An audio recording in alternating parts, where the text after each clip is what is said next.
This is Dr. Michael. There seems to be a lot of question between what is alkaline water, what is alkalized water, is there a difference, why do the pH strips not work on this water, why do the drops work on this water. So here's a brief explanation. The question becomes, what is the difference between alkaline water versus alkalized water?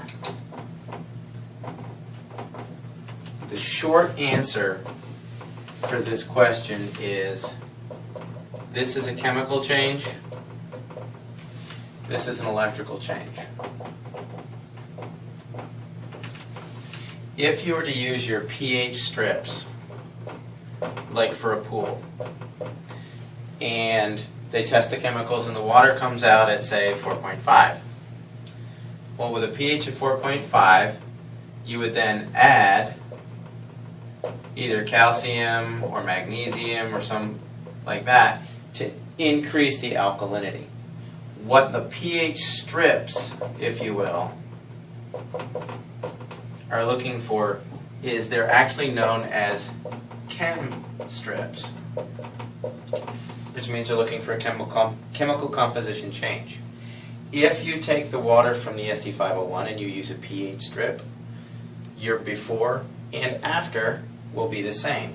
If you take any type of table water, whatever other machines, and you're getting a change in the chem strips, it means that you've added the calcium and magnesium, and now you get an 8.5 water because of the chemical change in the water.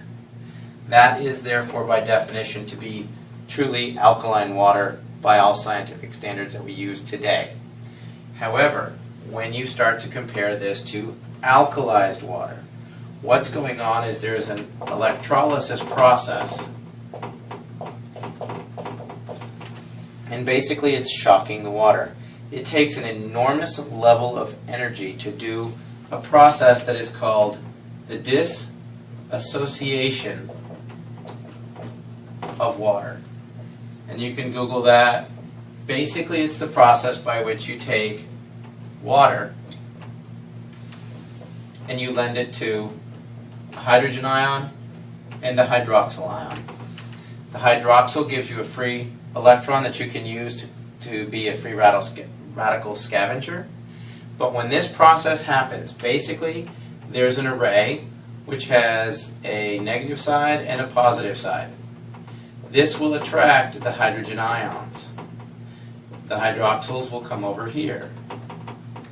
Well, when this happens, because they're so unstable, what they will do is they will instantly convert to H2, which is hydrogen dissolved in water. So then you end up with an H2 molecule and a couple of hydroxyls. Because this ratio changes electrically, you'll get a rise in your pH. There's no chemicals added. There's nothing they're taken or added to the water. It is strictly a requirement of power, which is where this unit comes in. If you look at it as a question of power times amperage times the surface area of the plates, that'll give you what's called a PEU, which is potential electrolysis units. If you take 230 watts times 2.5 amps times 466 square inches, you get a PEU of 267,950 from an SD501. I recommend, if you want to look and compare these other units and what they're trying to do, Alkaline Water Plus has a great website. It's actually a competitor's website, and it proves the power output. Most of the units there have 110 watts times a half amp, and the standard plate size is 117 square inches, which gives you a PEU of 6,435, or approximately 2.4% of this power. Because it doesn't have enough power to create the dissociation of water, they have to add calcium and or magnesium to change the water supply. When that happens, you then run the risk of all the dangers that are associated with alkaline water, because if you keep adding these things into the system, they can in fact affect blood pH.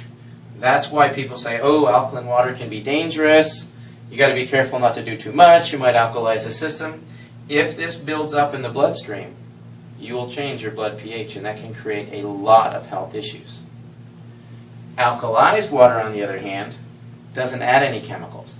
It's not going to stress, for instance, the stomach when you drink it. The stomach is going to be looking for this to neutralize it. It is not looking for this right here. So as soon as this water is absorbed into the body, the charge is absorbed, your pH becomes essentially neutral. The hydroxyl ions will continue to go through the aquaporin, and that will flush out the toxins within the cell, so you'll get an alteration of the intracellular pH, which is removing cellular metabolic byproducts such as urea, ammonia, CO2, things like that. So that's the essential difference between alkaline and alkalized water.